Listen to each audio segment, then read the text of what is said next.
దండవత్ ప్రణామాలు ప్రభుజీ. హరే కృష్ణ. హరే కృష్ణ ప్రభుజీ, ప్రణామాలు. హరే కృష్ణ ప్రణామాలందరికీ. హరే కృష్ణ ప్రభుజీ, ప్రణామాలు ప్రభుజీ. హరే కృష్ణ ప్రణామాలందరికీ. హరే కృష్ణ హరే కృష్ణ.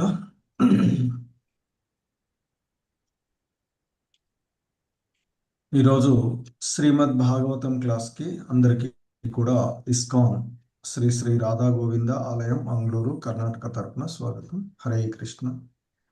ఓం నమో భగవతే వాసుదేవాయ.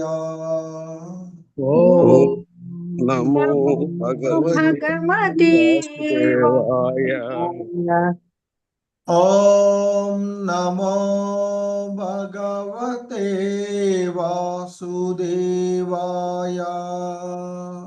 ఓం నమో భగవతే వాసుదేవాయ. ఓం నమో భగవతే వాసుదేవాయ. ఓం నమో భగవతే వాసుదేవాయ. నారాయణం నమస్కృత్య నరం చైవ నరోత్తమం. నారాయణం నమస్కృత్య నరం చైవ నరోత్తమం. దేవీం సరస్వతిం వ్యాసం తతో జయముదీరయేత్. దేవీం సరస్వతీం వ్యాసం తతో జయముదీరయేత్. నష్టప్రాయేష్వభద్రేషు నిత్యం భాగవత సేవయా.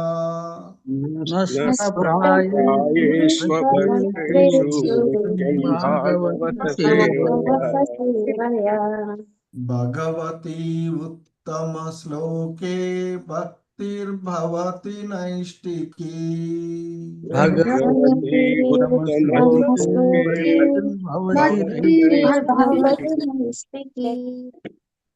హరే కృష్ణ హరే కృష్ణ హరే కృష్ణ. హరే కృష్ణ. సో ఈరోజు ఈ శ్రీమద్ భాగవతం క్లాస్కి మీ అందరికీ కూడా స్వాగతం తెలియచేస్తూ, సో ఈ శ్రీమద్ భాగవతం క్లాస్లో మనము 4వ స్కందము 4వ అధ్యాయమైనటువంటి సతీదేవి దేహత్యాగము అనేటువంటి అధ్యాయాన్ని మనము చూస్తూ ఉన్నటువంటిది. హరే కృష్ణ. సో ఈ అధ్యాయంలో ఈరోజు మనము 21వ శ్లోకాన్ని ఇస్కాన్ వ్యవస్థాపక ఆచార్యులైనటువంటి శ్రీల ప్రభుపాదుల వారి యొక్క వివరణము ద్వారా ఈ శ్లోకాన్ని అవగాహన చేసుకోవడానికి ప్రయత్నం చేద్దాము. హరే కృష్ణ.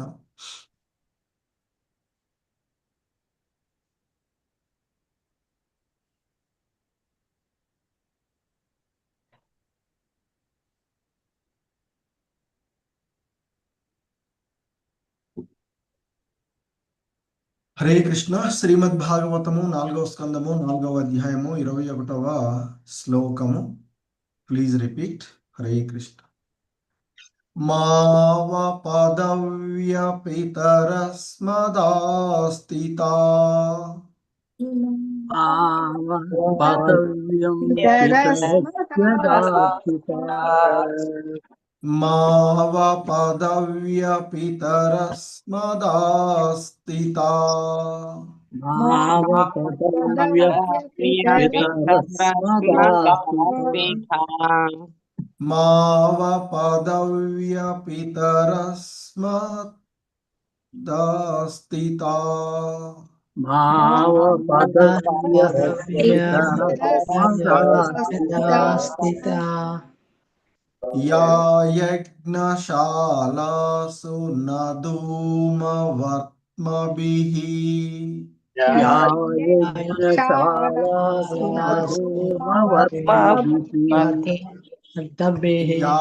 यज्ञशालासु न धूमवर्त्मभिः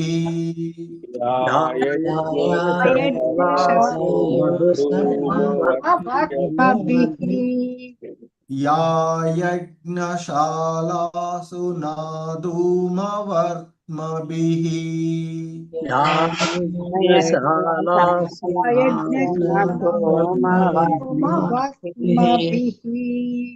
तदन्न तृप्तैरसुभृद्भिरीडिता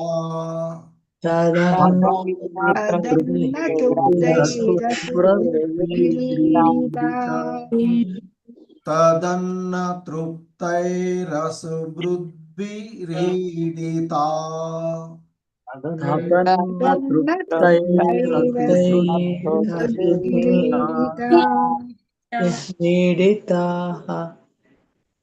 तदन्न तृप्तैरसुभृद्भिरीडिता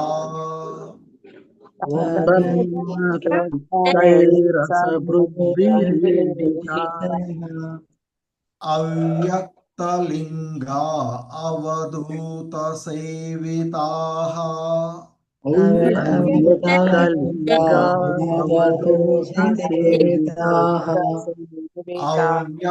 अव्यक्तलिंगा अवधूत सेविताः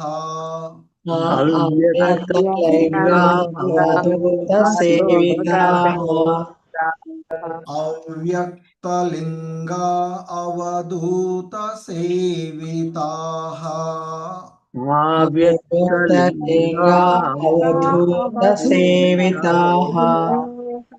हरे कृष्ण मावपदव्यपितरस्मदास्तिता या यज्ञशालासु न धूमवर्त्मभिः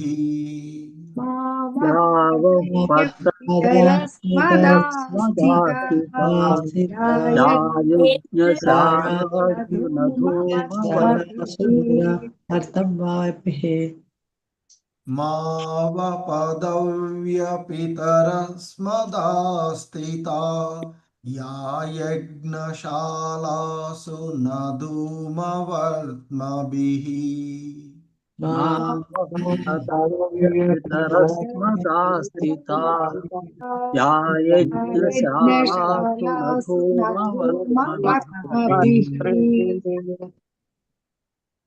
तदन्न तृप्तैरसुभृद्भिरीडिता अव्यक्तलिंगा अवधूत सेविताः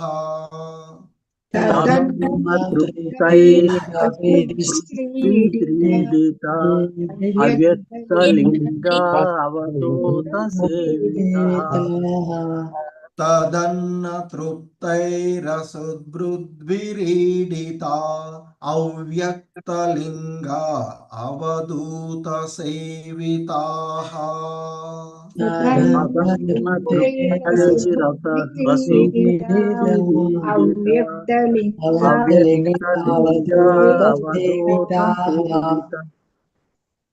हरे कृष्ण उत्तर श्लोक मावपदव्यपितरस्मदास्तिता या यज्ञशालासु न धूमवर्त्मभिः तदन्न तृप्तैरसुभृद्भिरीडिता अव्यक्तलिंगा अवधूत सेविताः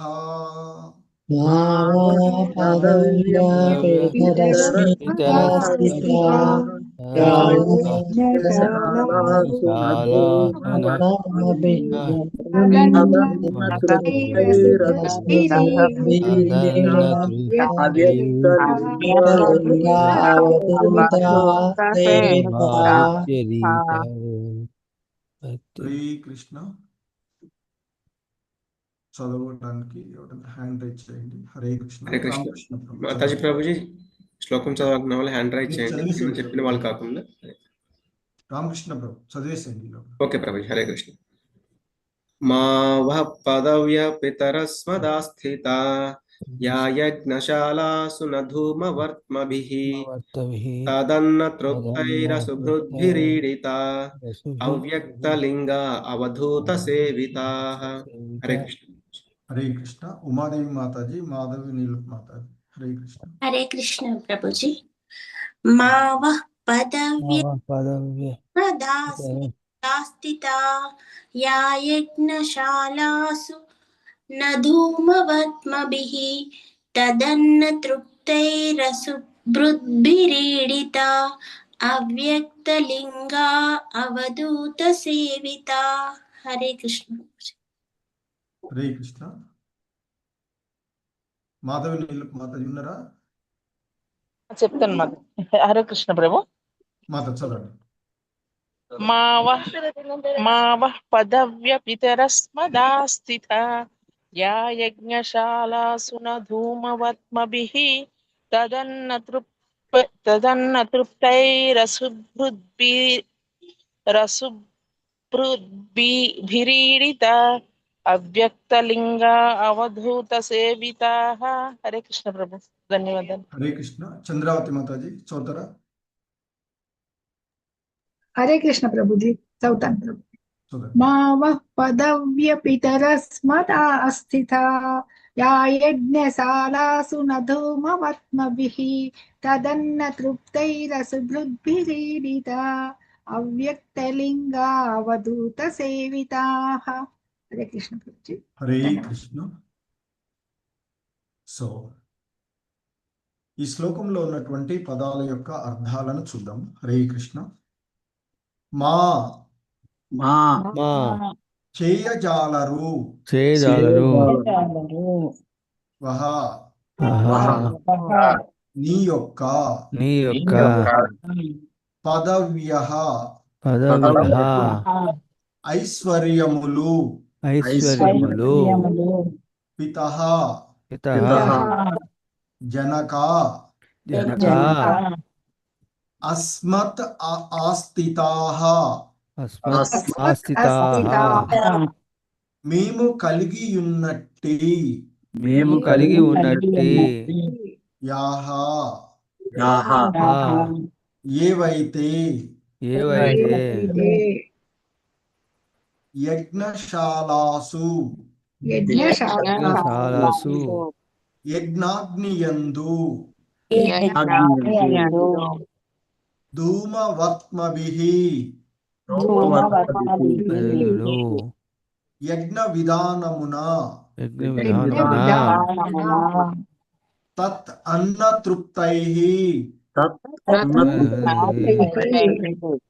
యజ్ఞాన్నముచే సంతుష్టులై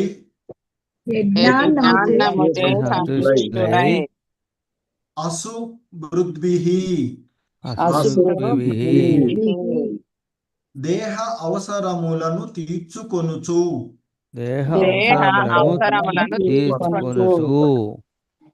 నా ఈడితాః కొనియాడలేరు అవ్యక్తలింగాః ఎవ్వారి కారణము అప్రకటితమో అవధూత సేవితాః ఆత్మదర్శులచే సాధింపబడినది.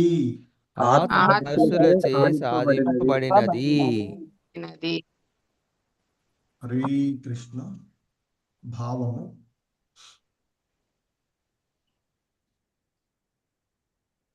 జనక మేము కలిగి ఉన్నట్టి ఐశ్వర్యములను నీవు గాని నిన్ను స్తుతించు వారలు గాని ఊహింపజాలరు. ఏలయన కామ్య కర్మ రతులై కామ్య కర్మరతులై యజ్ఞములు చేయువారు యజ్ఞములు చేయువారు యజ్ఞార్పితమైన అన్నమును తినుచు దేహ అవసరములను తీర్చుకొనుటతోని సంబంధమును కలిగియుందురు. కోరినంత మాత్రముననే మేము సకలైశ్వర్యములను ప్రదర్శింపగలము. ఆత్మదర్శులకు అవధూతల చేతనే అది సాధ్యపడును. శ్రీ కృష్ణ. భాష్యం ప్రకాశ్రావు ప్రభు చదువుతారా? అవును ప్రభుజీ, చదువుతాను. పెద్దగా ఉంది, కావాలంటే ఒక పేర ఇంకెవరికైనా కూడా ఇవ్వచ్చు, నేను చదవగలను. మీరు చదవండి. ఓకే. హరే కృష్ణ ప్రభుజీ, ధన్యవాదాలు. భాష్యంపై ప్రభుపాదుల వారికి జై. గౌరవమునందు మరియు ఐశ్వర్యమునందు తాను మహోన్నతుడి అనియు దరిద్రుడేగాక సంస్కారహీనుడును అగువాని తన పుత్రిక నిశ్చితననియు సతీదేవి తండ్రి భావించుచుండెను. తన కుమార్తె సాధ్వియే అయినను ఆమె భర్త మాత్రం హీనస్థితిలో ఉన్నాడని అతడు తలుచుచుండెను. అటువంటి భావనలను పరిహరించుటకే సతీదేవి తన భర్త కలిగినట్టి ఐశ్వర్యమును దక్షుడు అతని అనుయాయుల వంటి వారు తెలుసుకొనజాలరని పలికినది.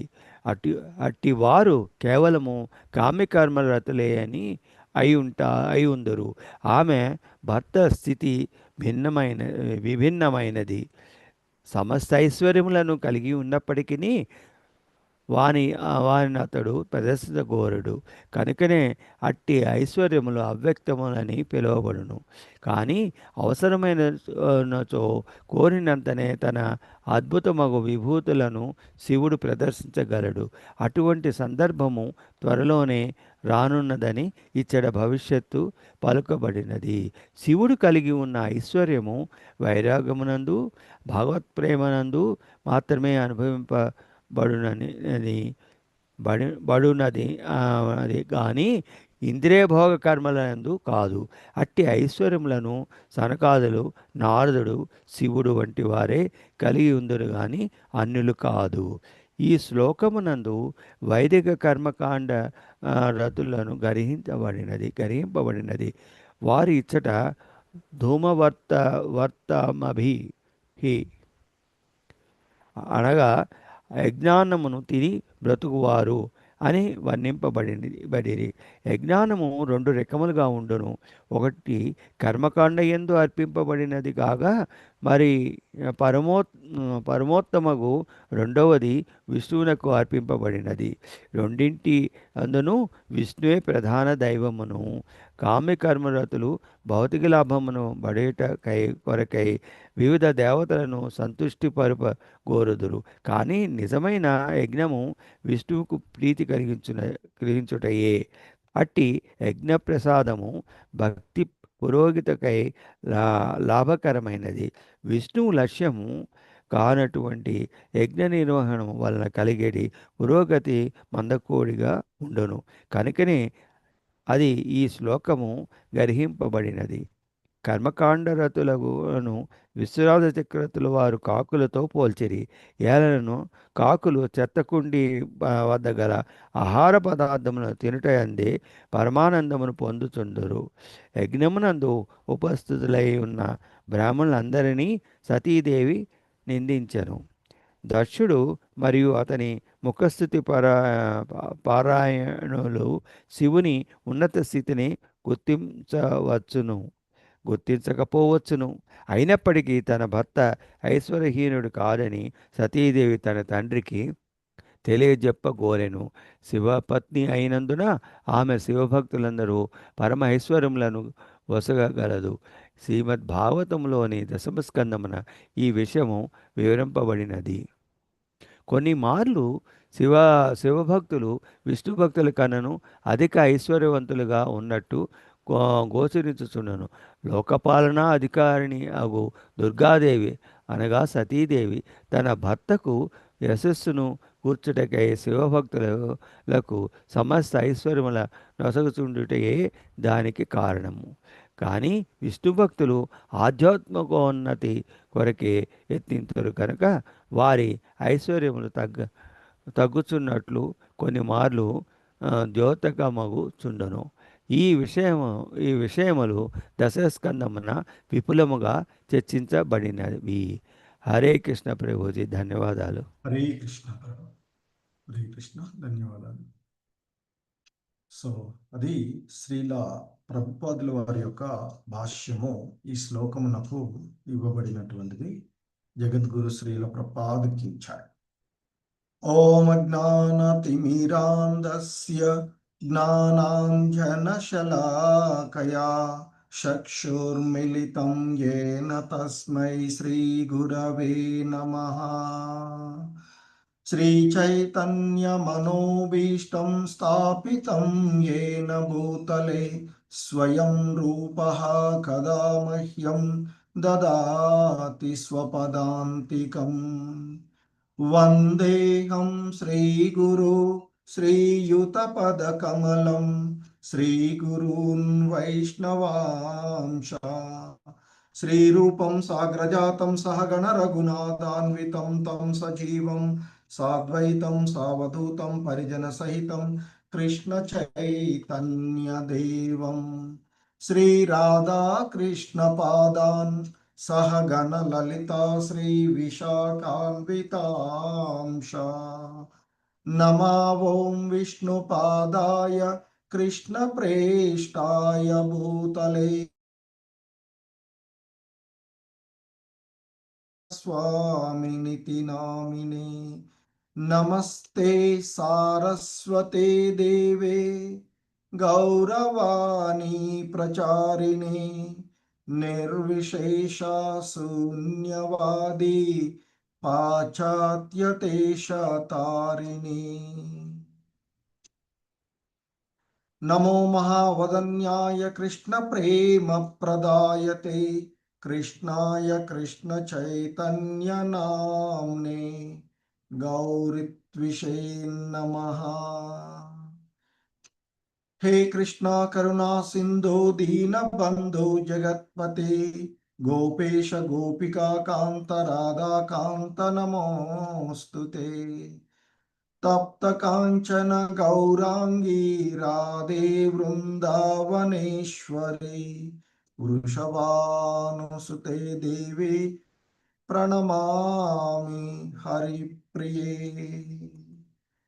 వాంఛాకల్పతరుభ్యశ్చ కృపా సింధుభ్య ఏవ చ పతితానాం పావనేభ్యో వైష్ణవేభ్యో నమో నమః. జయ శ్రీ కృష్ణ చైతన్య ప్రభు నిత్యానంద శ్రీ అద్వైత గదాధర శ్రీవాసాది గౌర భక్త బృంద. హరే కృష్ణ కృష్ణ కృష్ణ హరే హరే, హరే రామ రామ రామ హరే హరే. హరే కృష్ణ కృష్ణ కృష్ణ హరే హరే, హరే రామ రామ రామ హరే హరే. సో ఇక్కడ సతీదేవి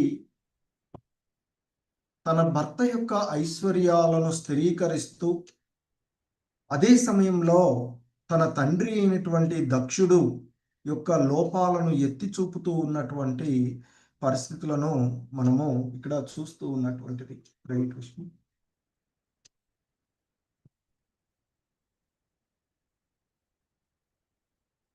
సో ఈ క్రమంలో ఆమె మరి ఆమె యొక్క స్వధర్మాన్ని అంటే ఇతరులను విమర్శించడానికి బదులుగా స్వధర్మమును నిర్వహించుటే శ్రేయస్కరము అని మరి అలాగే మరి ఆ మహామునులైనటువంటి వారికి వేద ఆ విధానాలని అనుసరించవలసినటువంటి ఆవశ్యకత లేదు. అంటే దివ్య స్థితిని చేరి ఉన్నటువంటి వారు అవన్నీ అంతకు ముందే వారు చేరి ఉన్నటువంటి వారు కనుక అలా చేయాల్సినటువంటి అవసరం లేదు అంటూ ఆ శివుడు చేసినటువంటి విషయాన్ని సమర్థిస్తూ ఆమె పలికినటువంటిది చూస్తూ ఉన్నాం. అలాగే పూర్వపు శ్లోకంలో చూసినట్లుగా మానవులు రెండు రకాలైనటువంటి ప్రవృత్తులను కలిగి ఉన్నటువంటి విషయాన్ని, ఒకటి భౌతిక భోగాలయందు అనురక్తులై ఉండేటువంటి ప్రవృత్తి, అంటే ఆ ఇంద్రియ భోగ వాంఛల కోసం చేసేటువంటి కర్మలను చేసేటువంటి మార్గము. రెండవది నివృత్తి మార్గము, అంటే భౌతిక భోగముల యందు అసంగులై చేసేటువంటి కర్మలు. సో ఆ విధంగా మరి వాస్తవానికి ఇవి రెండూ కూడా వేదాలలోనే నిర్దేశించబడినవి అని, మరి ఈ రెండు విధములకు కర్మలను అనుసరించి మానవులు రెండు రకాలుగా ఉంటూ ఉన్నారు అని, మరి వారి యొక్క లక్షణాలు భిన్నంగానే ఉంటాయి. ఈ రెండింటిలో నిమగ్నమైనటువంటి వారు ఆ రెండు ఒకే వ్యక్తిలో చూడగోరితే అది అసంగతమే అవుతుంది అని. కానీ ఎవరైతే బ్రహ్మ భూత స్థితిని చేరుకుంటారో, అంటే ఆత్మానుభూతిని పొందినటువంటి వాళ్ళు మరి ఈ రెండు రకాలైనటువంటి కర్మలను కూడా చేయవలసినటువంటి అవసరం లేదు. ఎందుకంటే వారెప్పుడు కూడా దివ్య స్థితిలోనే, అంటే ఎప్పుడూ భగవంతుని యొక్క ధ్యాసలోనే నిమగ్నమై ఉండి మరి ఆ బుద్ధి యోగమునందు, అంటే సమాధి స్థితి యందు ఉన్నటువంటి వాడవుతాడు. మరి అటువంటి స్థితిని పొందినటువంటి వానికి ఈ భౌతిక భోగాలు పొందడానికి వేదాలలో సూచించబడినటువంటి కర్మలు కానీ, త్యాగపూర్వమైనటువంటి కర్మలు కానీ అతనికి అవసరం లేదు. కనుకనే వాటిని త్యజించి ఉంటాడు. సో శివుడి యొక్క స్థితి కూడా ఆ విధమైనటువంటిదే అంటూ ఆమె చెప్పినటువంటిది నిన్నటి వరకు మనం చూసినటువంటి. ఇంకా ఆమె కొనసాగిస్తూ తన తండ్రికి తన భర్త యొక్క ఐశ్వర్యాలను గురించి చెప్తూ, ఆయన యొక్క ఐశ్వర్యాలు అవ్యక్తంగా ఉన్నటువంటి విషయాన్ని ఆయన అవసరమైతే తప్ప వాటిని వ్యక్తపరచుకోడు నీలాగా అంటూ, అంటే భౌతికమైనటువంటి వాటి కోసం మనం చేసేటువంటి లాగా. సో చెప్తూ ఉన్నారు ఇంకా, మావ పదవ్య పితరస్మదాస్థిత యా యజ్ఞశాలాసు నధూమవర్త్మభిః తదన్న తృప్తైరసుభృద్భిరీడితా అవ్యక్తలింగా అవధూత సేవితాః. ఓ జనక, మేము కలిగి ఉన్నట్టి ఐశ్వర్యములను. సో ఇప్పుడు సతీదేవి తాను తన భర్తకు గురించి, అంటే తాను అనేటువంటి మేము అంటే ఆ భర్తను కలుపుకొని ఆమె మాట్లాడుతూ ఉన్నటువంటి విషయాన్ని ఇక్కడ చూసేటువంటిది. మేము కలిగి ఉన్నటువంటి ఐశ్వర్యములను మరి నీవు గాని నిన్ను స్తుతించు వారలు గాని ఊహింపజాలరు. సో ఎందుకంటే ఇక్కడ తన తండ్రి అయినటువంటి దక్షుడు చూస్తూ ఉన్నటువంటిది భౌతికపరమైనటువంటి దేహపరమైనటువంటి విషయాలను గురించి ఆలోచిస్తూ మాట్లాడుతూ ఉంది. ఎందుకంటే అంతకుముందు కూడా ఆమెను, నేను నా యొక్క కుమార్తె గాయత్రి వంటి నా కుమార్తెను ఒక అల్పుడికి ఇచ్చి వివాహం చేశాను, అది ఆ బ్రహ్మ కోరిన కోరిక వలన అంటూ నిందించినటువంటిది. అంటే ఇక్కడ ఆ దక్షుడు శివుని యొక్క స్థితిని చాలా తక్కువగా అంచనా వేస్తూ చెప్పబడినటువంటి విషయం. అందుకే ఆమె అంటూ ఉన్నారు, మేము కలిగి ఉన్నటువంటి ఐశ్వర్యములను నీవు గాని నిన్ను స్తుతిస్తూ నీ వెనక నీ కోసం ఉన్నారే, నీకు భయపడి నీకు అడుగులకు మడుగులొత్తూ ఉన్నారే, అటువంటి వాళ్ళు కూడా ఊహింపజాలరు. ఎందుకంటే వారందరూ కూడా కామ్యకర్మ రతులై యజ్ఞములను చేసేటువంటి వారు ఏ విధంగా అయితే యజ్ఞంలో అర్పింపబడిన అన్నాన్నే తింటూ ఈ దేహ అవసరాలను మాత్రమే తీర్చుకునేటువంటి సంబంధాన్ని మాత్రమే వాళ్ళు కలిగి ఉంటారు.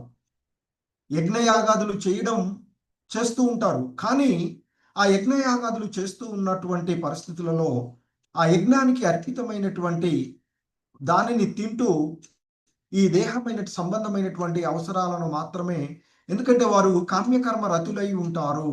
ఈ ఇంద్రియ భోగ వాంఛితులై ఉండి ఈ భౌతికమైన ఈ దేహపరమైనటువంటి సంబంధాలతోనే వారు నిరంతరము ఈ జనన మరణ చక్రాల్లో ఉండేటువంటి వారుగా, అంటే ఆ కామ్య కర్మరతులు అంటే వారు చేసేటువంటి వాటి యొక్క ఫలితాలను వాళ్ళే భోగించాలి అనేటువంటి భావనలో ఉన్నటువంటి వారు ఆ విధంగా వాళ్ళు యజ్ఞాలు చేస్తూ ఉన్నప్పుడు ఆ యజ్ఞానికి అర్పితమైనటువంటి వాటిని ఈ దేహ అవసరాలను తీర్చుకోవడానికి మాత్రమే వాటిని ఉపయోగించుకునేటువంటి వారు.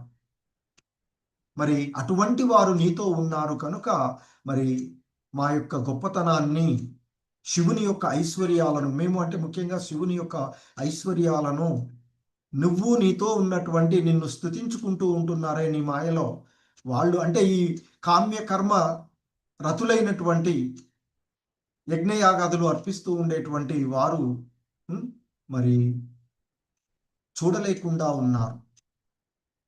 కానీ కోరినంత మాత్రముననే మేము సకల ఐశ్వర్యములను ప్రదర్శించగలము.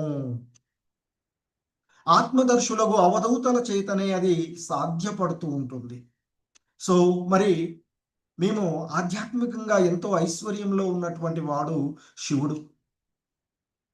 ఆయన యొక్క ఐశ్వర్యాలన్నీ కూడా నువ్వు అన్నట్లుగా భౌతికంగా వ్యక్తం కాకుండా ఉన్నటువంటివి, ఆధ్యాత్మికమైనటువంటివి. కాబట్టి ఈ భౌతికమైనటువంటి విషయాలకు అవ్యక్తమైనటువంటివి అతని యొక్క ఐశ్వర్యాలు.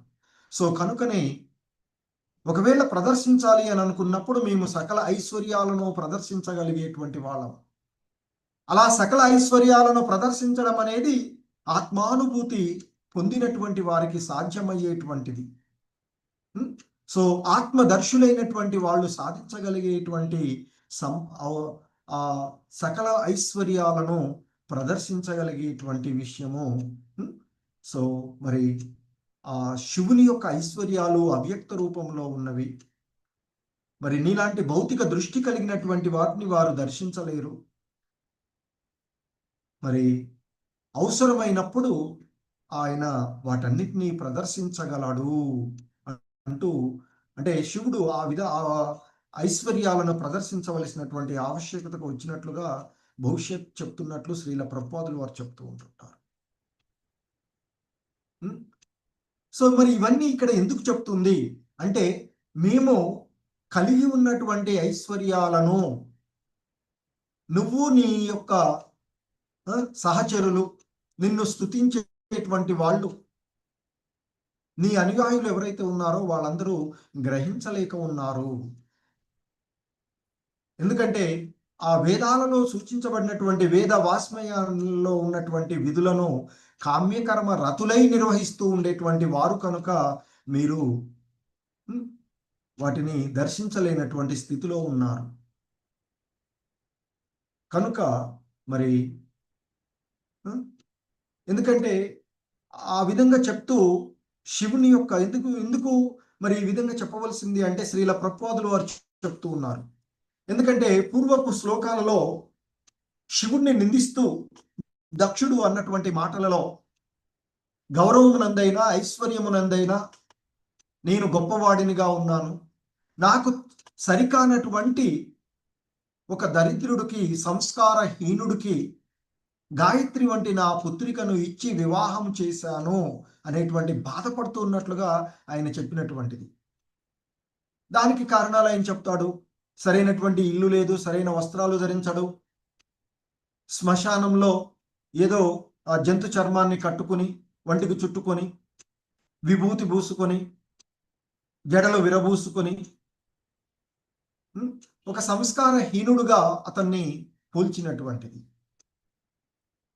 కానీ నేనెంతో ఉన్నతమైనటువంటి స్థితిలో ఉన్నాను కనుకనే నేను రాగానే ఇక్కడ ఉన్న వాళ్ళందరూ నిలబడి నాకు మర్యాద ఇచ్చారు, కానీ ఈ సంస్కారహీనుడైనటువంటి శివుడు నాకు మర్యాద ఇవ్వలేదు. నా కుమార్తె ఎంతో గొప్ప, ఆమె ఆమె గాయత్రితో పోలుస్తా. గాయత్రి వంటి నా కుమార్తెను హీనస్థితిలో ఉన్నటువంటి శివుడికి మరి ఆ బ్రహ్మదేవుడు అడగడం వల్ల నేను ఇచ్చాను అంటూ దక్షుడు పలికినటువంటి మాటలు. కనుకనే నువ్వు ఆ భావనలో ఆ విధంగా మాట్లాడుతూ ఉన్నావు. కానీ నా భర్త అయినటువంటి శివుడు కలిగి ఉన్నటువంటి ఐశ్వర్యాలను నువ్వు కానీ నీ యొక్క అనుచరులు కానీ తెలుసుకోలేరు. ఎందుకంటే మీరు ఆ దృష్టిలో లేరు. మీరు కామ్యకర్మ రతులై ఉన్నటువంటి వారు, భౌతిక విషయాల ఎడే వాంఛను కలిగి ఉన్నటువంటి వారు. నీవు చూస్తూ ఉన్న స్థితికి శివుని యొక్క స్థితి విభిన్నమైనది అంటూ చెప్తూ ఉన్నారు. అంటే ఆమె యొక్క ఉద్దేశాన్ని శ్రీల ప్రభుపాదులు వారు చెప్తూ ఉన్నారు. ఇక్కడ శివుడు సమస్త ఐశ్వర్యాలను కలిగి ఉన్నప్పటికీ వానిని అతడు ప్రదర్శింపగోడు.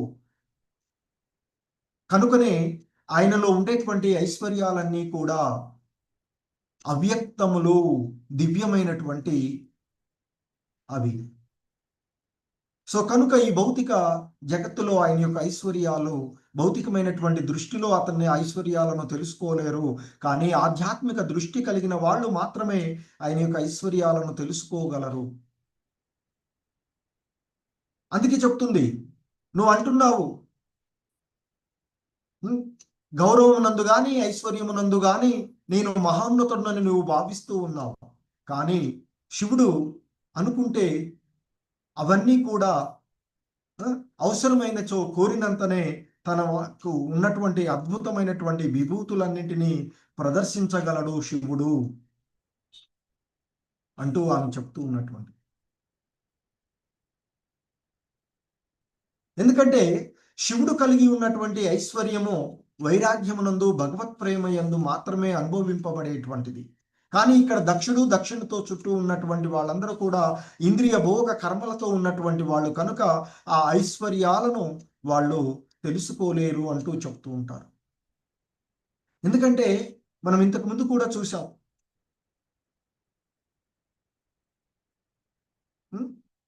మరి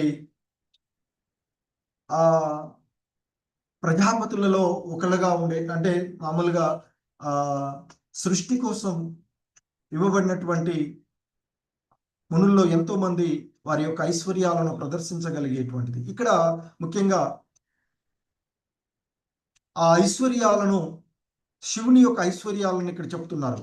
అటువంటి ఐశ్వర్యాలను సనకాదులు, సనత్కుమారులు, నారదుడు, శివుని వంటి వారే కలిగి ఉంటారు, కానీ ఇతరులకు కాదు. నీలాంటి వాళ్ళు సాధ్యపడినటువంటి ఐశ్వర్యాలను, ఏంటి ఆ ఐశ్వర్యం అంటే భగవత్ ప్రేమ, ఆధ్యాత్మికమైనటువంటి ఐశ్వర్యాలు, శాశ్వతమైనటువంటి ఆనందాన్ని వాళ్ళు అనుభవించేటువంటివి. సో అవధూతలు, ఆత్మదర్శులైనటువంటి వాళ్ళు మాత్రమే అనుభవించగలిగేటువంటి ఐశ్వర్యాలను మరి శివుడు కలిగి ఉన్నటువంటి వాడు.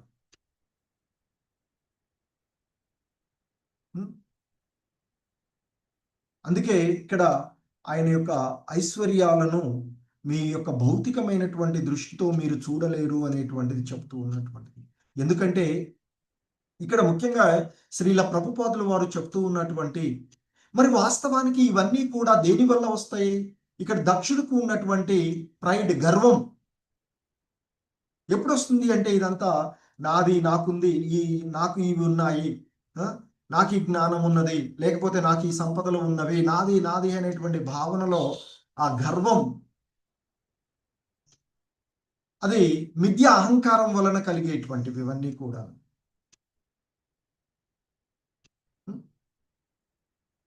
సో కానీ భక్తుడు అనేటువంటి వాడు వీటన్నిటికీ కూడా దూరంగా ఉండే, గర్వరహితంగా ఉండేటువంటి, ఇవన్నీ కూడా దక్షుల్లో అతని యొక్క సహచరులు ఇవన్నీ ఉన్నటువంటివి గర్వం కారణంగా వచ్చినటువంటివి.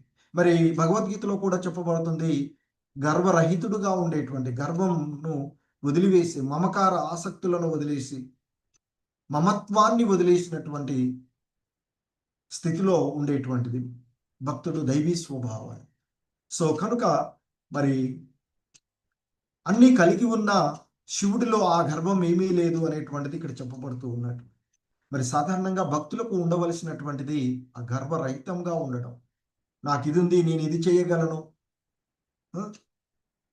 నాకు ఇది ఉన్నా కానీ నాకు ఈ అవకాశాలు ఇవ్వట్లేదు అనేటువంటి గర్వంలో మనం చాలా ఫీల్ అవుతూ ఉంటుంటాం అప్పుడప్పుడు. కానీ అవన్నీ వదిలివేయాలి అనేటువంటిది భక్తిలో, ముఖ్యంగా ఈ వైష్ణవ విధానాలలో, ముఖ్యంగా ఇస్కాన్లో కూడా శ్రీల ప్రభుపాదులు వారు ఎంతో చెప్తూ ఉంటుంటారు. ఆ భగవంతుని యొక్క దాసుడుగా, దాసాన దాసులుగా మనల్ని గుర్తించగలిగినప్పుడే మనము ఈ ఆధ్యాత్మికమైనటువంటి పురోవృద్ధి, అలాగే ఇంద్రియ భోగ వాంఛయడ వైరాగ్యాన్ని పొందగలుగుతాం. అందుకే ఇక్కడ మరి వైదిక కర్మకాండలని సతీదేవి గర్హింపబడినటువంటి విషయాన్ని చెప్తూ ఉన్నారు. ఎందుకంటే ఆ వైదిక కర్మకాండాల్లో నిమగ్నమయ్యేటువంటి వాళ్ళు ధూమవర్త్మభిహి, అంటే యజ్ఞాన్నమును తింటూ బతికేటువంటి వాళ్ళుగానే, అంటే ఆ యజ్ఞయాగాదులు చేస్తూ వాటి వల్ల పురోభివృద్ధి, భౌతికమైనటువంటి సంపదల కోసం ప్రయత్నం చేసేటువంటి, ఆధ్యాత్మికమైనటువంటిది కాదు. అందుకే యజ్ఞంలో లభించినటువంటి ఫలాలను 2 రకాలుగా చెప్తూ ఉన్నారు. కర్మకాండల కోసం అర్పింపబడినదిగా వచ్చినటువంటిది ఒకటి, పరమోన్నతమైనటువంటి ఆధ్యాత్మిక భావనతో అర్పించబడినటువంటిది రెండవదిగా చెప్తూ ఉన్నారు. సో రెండు కూడా, యజ్ఞాలన్నీ కూడా యజ్ఞో వై విష్ణు అంటూ చెప్పబడుతూ ఉండేటువంటిది. యజ్ఞాలన్నీ కూడా విష్ణు ప్రీత్యర్థమే చేయాలి. ఆ యజ్ఞాలన్నింటికో ప్రధానమైనటువంటిది ఇంద్రుడు మరియు విష్ణువు అని చెప్తారు. సాధారణంగా విష్ణువుకి సమర్పించబడేటువంటి. అయితే ఈ కామ్యకర్మ రతులైనటువంటి వాళ్ళు భౌతికమైనటువంటి లాభాల కొరకు వివిధ దేవతలను సంతుష్టిపరుచుతూ వారు చేసేటువంటివి పూజలు ఉంటుంటాయి. ఫలాని దేవత పూజ చేస్తే ఇది లభిస్తుంది, ఫలానా చేస్తే ఐశ్వర్యాలు లభిస్తాయి, ఇంకేదో చేస్తే ఇంకేదో పోతాయి అనేటువంటిది చెప్పబడుతూ ఉంటుంటాయి కదా. వాటికి ఆసక్తులైనటువంటి చేసేటువంటివి ఆ పూజలన్నీ కూడా భౌతిక లాభాల కోసం చేసేటువంటి పూజలు. కానీ నిజమైనటువంటిది ఎటువంటి ఫలాపేక్ష లేకుండా ఆ భగవంతుని ప్రీత్యర్థం చేసేటువంటిది. అటువంటి యజ్ఞ ప్రసాదమే భక్తి పురోగతికి లాభకరమైనది అంటూ చెప్తున్నారు. అంటే భక్తిని మనం చేస్తూ ఉన్నప్పుడు కోరికలు కోరుకుంటూ చేయవలసిన అవసరం లేదు. మన యొక్క ధర్మాన్ని మనం నిర్వర్తిస్తూ ఉంటే మనకేం అవసరం ఉందో, ఏం కావాలనో అవన్నీ కూడా భగవంతుడే సమకూరుస్తాడు. అందుకే భగవద్గీతలో చెప్తాడు, నా భక్తులకు ఏది కావాలనో దానిని నేను సమకూర్చుతాను, నా భక్తుల వద్ద ఏది ఉందో దాన్ని నేను కాపాడుతాను అని చెప్తారు. మరి అలా అంత క్లియర్గా చెప్పిన తర్వాత కూడా ఇంకా నాకు అది కావాలి, నాకు ఇది కావాలి అనేటువంటి భావనలో భక్తి చేయడం అనేటువంటిది వ్యర్థంగా చెప్పబడుతూ ఉన్నట్టు. సో ఇక్కడ దక్షుడి పరిస్థితి కూడా అదే, భౌతికమైనటువంటి కోరికలను ఆ విధంగా ఉన్నాడు కనుక ఆధ్యాత్మికమైనటువంటి పురోభివృద్ధి చెందిన శివుని గురించి అతడు తెలుసుకోలేనటువంటిది. సో కాబట్టి భక్తుడు ఎలా ఉండాలి అనేటువంటిది ఈ శ్లోకంలో మనకి తెలుసుకోవలసినటువంటిది కూడాను. అలాగే భౌతికమైన వాంఛలతో యజ్ఞాలు చేయడము, ఆధ్యాత్మికమైనటువంటి విధానంతో నిమగ్నమై ఉండడముకు మధ్య ఉండేటువంటి భేదాన్ని కూడా తెలియజేస్తూ ఉన్నటువంటిది శ్రీల ప్రభుపాదుల వారి ద్వారా. సో అందుకే ఆయన చెప్తున్నారు, విష్ణు ప్రీత్యర్థం కాకుండా నిర్వహింపబడేటువంటి, అంటే యజ్ఞం చేస్తూ ఈ యజ్ఞం చేయడం వల్ల నేను సంపదలను పొందాలి, లేదా ఈ యజ్ఞం చేయడం ద్వారా నేను ఒక రాజ్య పదవి పొందాలి అనే కాంక్షిస్తూ చేశాడు అనుకోండి, అది విష్ణు లక్ష్యం అవ్వదు. యజ్ఞం చేసేటువంటిది, భక్తి చేసేటువంటిది భగవంతుణ్ణి తృప్తిపరచడానికి, భగవంతుణ్ణి ఆనందింప చేయడానికి చేయాలి. భగవంతుని పైన ప్రేమతో చేయాలి. అంతేగాని నేను ఇది చేస్తే నాకు ఇది వస్తుంది, ఈ భావనను మనం వదిలివేయలే. అందుకే మానవ సహజంగా ఉండేటువంటి ఈ భావనను మనం వదిలివేయలేకపోతూ ఉన్నాం. కనుక ఇంకా వాటిని వదిలివేసేటువంటి ప్రయత్నం అన్నా చేయాలి మనం. సో భగవంతుని ప్రీత్యర్థం మనం నిర్వహించినట్లయితే మనకేం కావాలనో చూసుకునేటువంటి ఇది భక్త వత్సలుడైనటువంటి ఆ భగవంతుడు వాటన్నిటిని కూడా చూసుకోగలడు. అందుకే ఆయన భగవద్గీత యందు అర్జునుడి ద్వారా అభయం ఇచ్చినటువంటిది.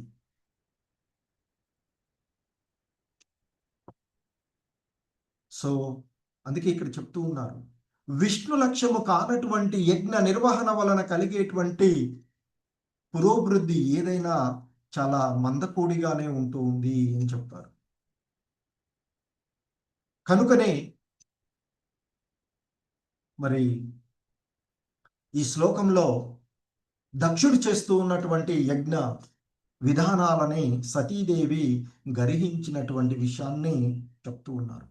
అలాగే ఈ విధంగా అంటే దక్షుడిలాగా చేస్తూ ఉండేటువంటి యజ్ఞ కర్మకాండ రతులై చేసేటువంటి యజ్ఞాలను ఆ యజ్ఞాలను చేసేటువంటి వాళ్ళని విశ్వనాథ చక్రవర్తుల వారు ఆధ్యాత్మిక గురువుగా ఉన్నటువంటి వైష్ణవ పరంపరలో శ్రేణిలో ఉన్నటువంటి విశ్వనాథ చక్రవర్తుల వారు మరి ఆ కామ్యకర్మ రతులతో చేసే యజ్ఞాలు చేసేటువంటి వారులను కాకులతో పోల్చారు అని చెప్తారు. ఎందుకంటే ఆ కాకులు చెత్తకుండీల వద్ద ఉండేటువంటి ఆహారాన్ని తింటూ వాటినే పరమానందంగా అది భావిస్తూ ఉంటుంటాయి. సో అందుకే ఇక్కడ యజ్ఞాన్ని చేస్తూ భౌతికమైనటువంటి వాంఛల ఎడ ఆసక్తులై ఉన్నటువంటి ఆ యజ్ఞం నందు ఉపస్థితులై ఉన్నటువంటి బ్రాహ్మణులందరినీ కూడా సతీదేవి నిందించింది అని చెప్తూ ఉన్నారు. ఎందుకంటే దక్షుడు మరియు ఆయన యొక్క ముఖస్థుతి పరాయణులు శివుడి యొక్క ఉన్న స్థితిని కొంతమంది తెలుసుకోవచ్చు, కొంతమంది తెలుసుకోకపోవచ్చు.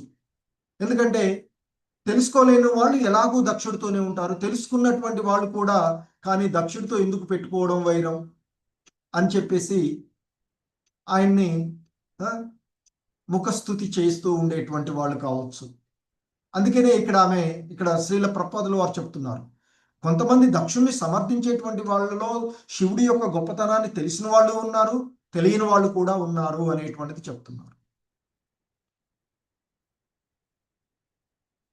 సో ఆ విధంగా శివుని యొక్క గొప్పతనాన్ని సతీదేవి తన తండ్రి అయినటువంటి దక్షుడికి తెలియగోరినటువంటిది. అందుకే మేము సర్వ ఐశ్వర్యాలను ప్రదర్శించగలము, మేము కలిగి ఉన్న ఐశ్వర్యాలను నీవు గాని నిన్ను స్తుతించే వారులు గాని ఊహింపలేనంతగా ఉంటుంది. ఎందుకంటే కర్దమముని మనం చూస్తాం, దేవహూతి కోరగానే మరి దేవతలు కూడా పరిగణించలేనటువంటి ఆ విమాన సౌధాన్ని తయారు చేయగలిగినటువంటి, అంటే భగవంతుని యొక్క భక్తుల యొక్క ఐశ్వర్యాలను ఊహించలేనటువంటిది.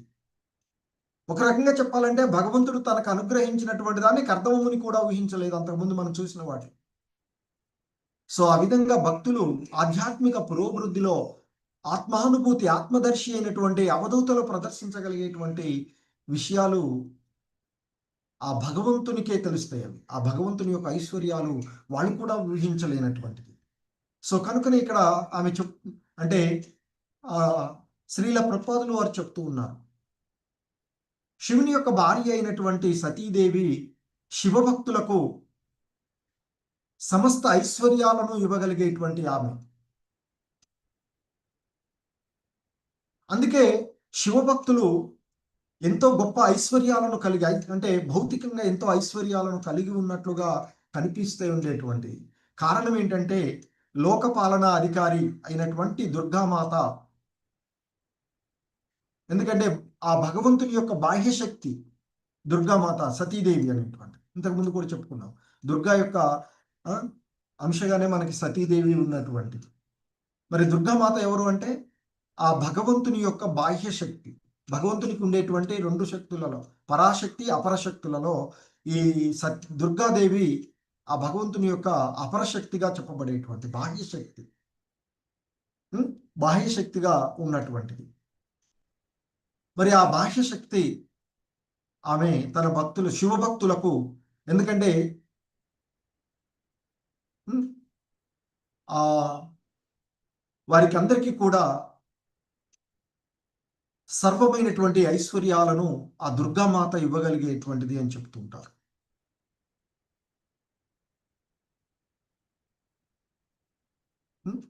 కానీ విష్ణు భక్తులు మాత్రం ఆధ్యాత్మిక ఉన్నతి కొరకే ప్రయత్నిస్తారు, ఈ భౌతికమైనటువంటి సంపదల కోసం కాదు. అదే కొంచెం వైష్ణవంలో శైవిజంలో ఉండేటువంటి డిఫరెన్స్ కనిపిస్తూ ఉంటుంటుంది.